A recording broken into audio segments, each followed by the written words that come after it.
أعوذ بالله من الشيطان الرجيم. بسم الله الرحمن الرحيم.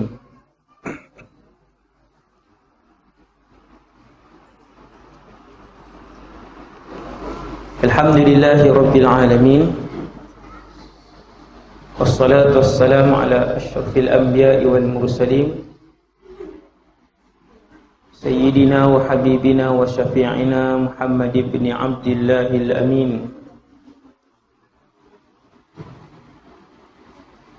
وعلى آله وأصحابه ومن تبعهم بإحسان إلى يوم الدين. ولا حول ولا قوة إلا بالله العلي العظيم. ولا حول ولا قوة إلا بالله العلي العظيم. ولا حول ولا قوة إلا بالله العلي العظيم. Kasih pada pengurusi majlis,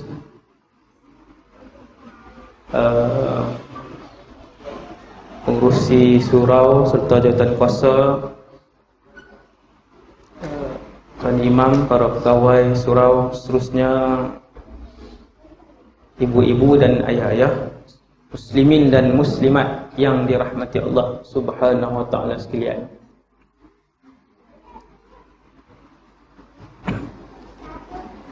Antara zikir yang besar yang diajarkan oleh Rasulullah, yang pertama yang saya sebut malam ni ialah Allahumma inna amsayna nushhiduk wa nushhidu hamalata arsyik wa malaikataka wa jami'a khalqika annaka antallah la ilaha illa anta wahdaka la syarika lak wa anna Muhammadan abduka wa rasuluk.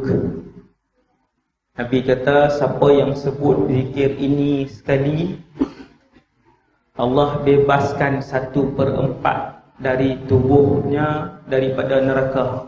1/4. Siapa yang sebut zikir ini 2 kali, Allah bebaskan 2/4 tubuhnya dari neraka. Siapa yang sebut zikir ini 3 kali, hadis sahih ni, Allah bebaskan 3/4 tubuhnya dari neraka.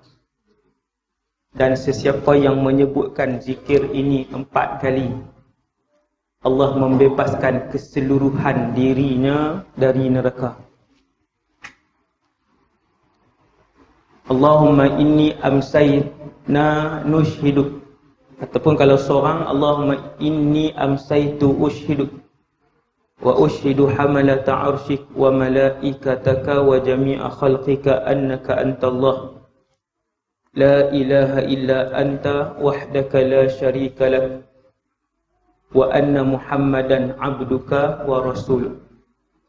Hak tu hadiah pertama saya malam ni untuk tuan-tuan.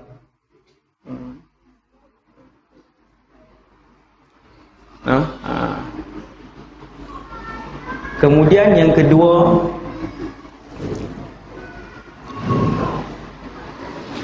Nabi SAW satu hari Nabi pegang Muaz ibn Jabal, pegang tangan Sayyidina Muaz radhiyallahu anhu. Kemudian Nabi sebut, ya Muaz, inni uhibbuk. Wahai Muaz, aku sayang kamu. Muaz, aku sayang kamu, kata Rasulullah sallallahu alaihi wasallam. Lepas Nabi wafat, semua orang yang berjumpa dengan Sayyidina Muaz, lepas Nabi wafat, orang berjumpa dengan Muaz bin Jabal ni, orang akan sebut, ya Muaz, inni uhibbuk. Wahai Muaz, aku menyayangi kamu. Orang sebut perkataan ni sebab Rasulullah sebut kepada Sayyidina Muaz. Maka dia menjadi sunnah. Dan Sayyidina Muaz bin Jabal dah tak ada. Cuma ulama keluarkan satu pengajaran daripada hadis ni. Salah satu pengajaran daripada hadis ni, sesiapa saja yang kamu cintai dia kerana Allah, bila kamu suka satu orang kerana Allah, sebab dia selalu memperingatkan kamu kepada Allah, sebab dia selalu membawa kamu kepada jalan Allah, sebab dia selalu berikan semangat kepada kamu untuk melakukan ketaatan kepada Allah, maka kamu sayang dia. Sebut kepada dia, wahai fulan, inni uhibbuka, aku menyayangi kamu. Dapat pahala. Nombor dua, yang kedua, perkataan aku menyayangi kamu ni yang keluar daripada mulut Rasulullah ni tidak diungkapkan oleh Nabi kepada semua sahabat. Tak semua sahabat dapat. Sahabat-sahabat tertentu saja yang dapat, antaranya Mu'adz ibn Jabal. Bila Rasulullah sallallahu alaihi wasallam, bila Nabi pegang tangan Sayyidina Mu'adz, kemudian Nabi sebut, wahai Mu'adz, aku sayang kamu. Kemudian Nabi ajar satu zikir selepas tu. Dalam hadis yang sama, selepas Nabi sebut, wahai Mu'adz, aku menyayangi kamu. Wahai Mu'adz, kata Rasulullah, la tada'anna dubura kulli salatin, jangan sekali-kali kamu tinggal tiap-tiap kali selepas solat. Tuan-tuan tengok doa apa yang Nabi ajar Sayyidina Mu'adz ni, tiap-tiap kali lepas solat. Saya pusing satu Malaysia berceramah, tuan, daripada Perlis sampai ke Sarawak.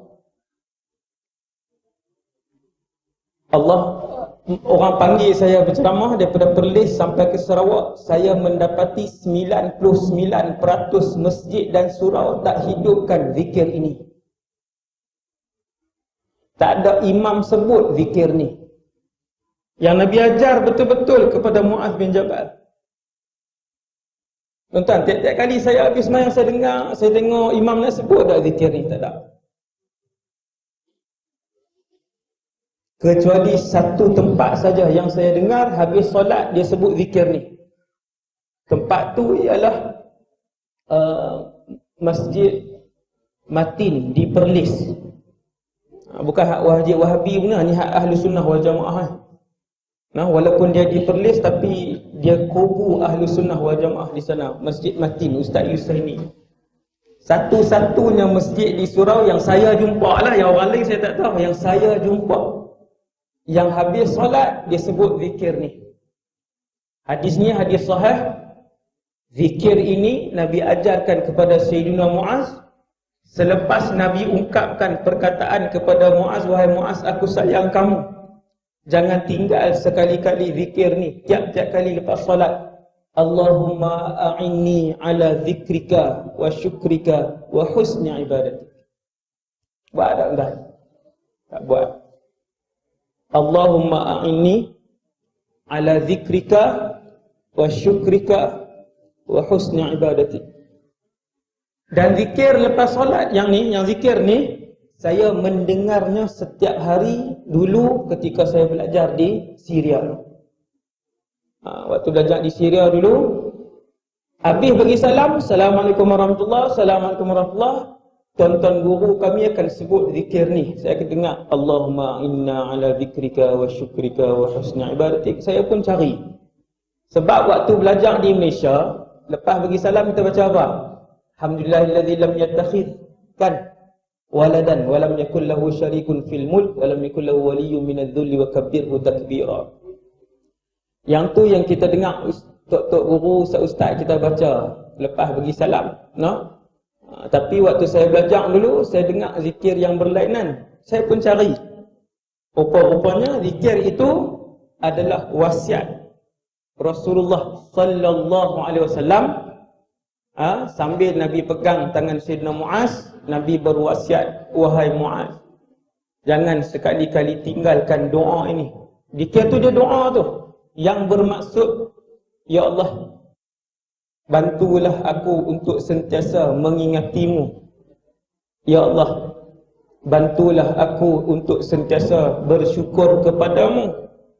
Ya Allah, bantulah aku untuk memperelokkan ibadahku kepadamu. 3 ni kunci dia. Satu orang manusia, tuan-tuan tengok 3 ni saya nak hurai malam ni secara ringkas.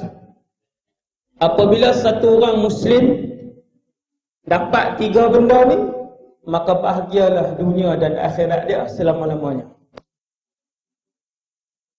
Maka berpanjanganlah kebahagiaan dan ketenangan serta kesenangan di dalam hati dia apabila seseorang umat Nabi Muhammad dikurniakan 3 benda yang diminta oleh Rasulullah sallallahu alaihi wasallam setiap kali Nabi usai salat. Dan pesanan ini bukan hanya dikhususkan kepada Mu'adz ibn Jabal radhiyallahu anhu, bahkan pesanan ini untuk semua kita umat Nabi Muhammad sallallahu alaihi wasallam. Tuan-tuan perasan ataupun tidak, kita kalau bagi kertas malam ni suruh sebut berapa banyak ibadat benda sunnah yang kita tahu dalam Islam dan kita ambil daripada Nabi, yang kita belajar daripada Rasulullah. Semua yang ada dalam surau ini, termasuk saya, kita semua boleh senarai berpuluh-puluh benda sunnah.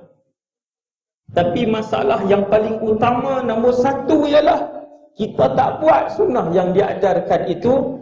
Kita tak buat sunnah yang kita tahu itu sunnah Nabi yang boleh membuatkan kita masuk syurga. Betul tak? Betul. Duha Nabi tinggal tak duha? Nabi tak pernah tinggal solat duha, kecuali sekali ataupun 2 kali dalam sepanjang umur hidup baginda. Duha, semua orang dalam surau ni tahu duha itu sunnah Rasulullah. Nabi buat 8 rakaat sehari. Ada qaul 10 rakaat sehari. Kita buat tak duha? Tak buat. Kenapa? Antara sunnah Rasulullah yang tiap-tiap hari Nabi buat ialah Nabi bersedekah tiap-tiap hari. Kita sedekah tak tiap-tiap hari? Tak. Kenapa? Antara sunnah yang malam ni kita belajar, malam ini kita belajar, ialah Nabi mengajarkan apabila kita selesai sembahyang, bagi salam kanan, bagi salam kiri, ialah kita sebut Allahumma inni ala zikrika wa syukrika wa husni ibadatik. Adakah kita nak buat? Wallahu a'lam. Apa benda yang menghalang kita buat semua amal ibadat yang kita tahu ini, tuan-tuan yang dirahmati Allah? Apa yang menghalang untuk kita yang tahu seorang lelaki sangat baik dan sangat tinggi pahala apabila dia boleh semayang berjamaah 5 waktu di masjid ataupun di surau? Besar ganjaran dia, besar pahala dia, sehingga kan pada zaman Rasulullah sallallahu alaihi wasallam, kata Rasulullah, aku seolah-olah nak arahkan sahabat-sahabat aku pergi bakar rumah yang mana ahli rumah itu tidak datang solat berjamaah di masjid ini, Masjid Nabawi waktu itu. Tapi apa yang menghalang untuk kita buat? Pernah tak malam ni umur kita sudah 46, malam ni usia kita sudah 52, usia kita malam ni sudah mencecah 39 tahun. Pernah tak kita duduk satu ketika, kita ambil masa satu ketika, kita duduk sebentar, ya Allah, kenapa puluhan sunnah, puluhan ibadah yang kami tahu, tapi kami tak boleh buat ibadah tersebut, sunnah tersebut? Apa yang menghalang kami? Jawapannya tuan-tuan, setiap kali seseorang itu melakukan kebaikan kepada Allah, setiap kali seseorang itu melakukan ibadah kepada Allah, setiap kali seseorang itu melakukan sunnah Rasulullah sallallahu alaihi wasallam, ketahuilah ketika mana dia melakukan sunnah itu dan ibadah itu, ketika itu Allah SWT lah yang telah memilih orang itu untuk diberikan hidayah, lalu dia melakukan ibadah itu. Sebab dia dapat hidayah Allah, sebab tu dia melakukan ibadah itu. Siapa yang menggerakkan bibir dan hati kita setiap kali kita bangun untuk kita ucapkan alhamdulillahillazi ahyana ba'dama amatana wa ilaihin nusyur? Siapa? Allah. Kita kalau nak ingat, kita tak larat ingat. Dengan anak kita, dengan pekerjaan kita, dengan isteri kita, dengan baju sekolah anak, dengan Sarapan anak sakit dengan duit, bawa anak hantar ke sekolah dengan kerja di pejabat. Banyak benda. Tetapi siapakah yang menggerakkan anggota badan kita? Siapakah yang menjemput hati kita untuk dia dan hati itu ingat untuk melakukan sesuatu dengan nama Allah? Siapakah yang menggerakkan anggota badan kita dan menjemput hati kita untuk kita ingat melakukan sunnah Rasulullah sallallahu alaihi wasallam? Untuk anggota badan kita ringan untuk melakukan ibadah kepada Allah? Jawapannya Allah, dan hanya Allah yang berhak untuk memilih siapa diberikan hidayah. Lalu orang itu melakukan ibadah kepada Allah, membanyakkan amalan sunnah, membanyakkan kebaikan kepada Allah. Dengan sebab tu kena mohon dengan Allah, Allahumma a'inni ala zikrika. Ya Allah, apa maksud a'inni? Bantulah aku ya Allah untuk sentiasa mengingatimu. Wa syukrika, bantulah aku ya Allah. Siapa yang nak bantu kita? Allah. Untuk sentiasa mensyukurimu. Aina ala dzikrika wa syukrika wa husni ibadatik. Ya Allah, bantulah aku untuk sentiasa memperbaiki ibadahku kepadamu ya Allah. Bila Allah bantu, bila Allah sentiasa bagi hidayah, apabila Allah sentiasa memandang kita, apabila Allah sentiasa memilih kita untuk melakukan kebaikan, tuan-tuan yang dirahmati Allah, 24 jam kita ingat Allah. Tengok ni 3 permintaan ni. Nombor 1, Allahumma a'inni ala zikrika. Ya Allah, bantulah aku, pilihlah aku ya Allah untuk menjadi seorang yang sentiasa mengingatimu. Tuan-tuan, siapa yang ingat Allah 24 jam? Jawapannya para nabi dan rasul.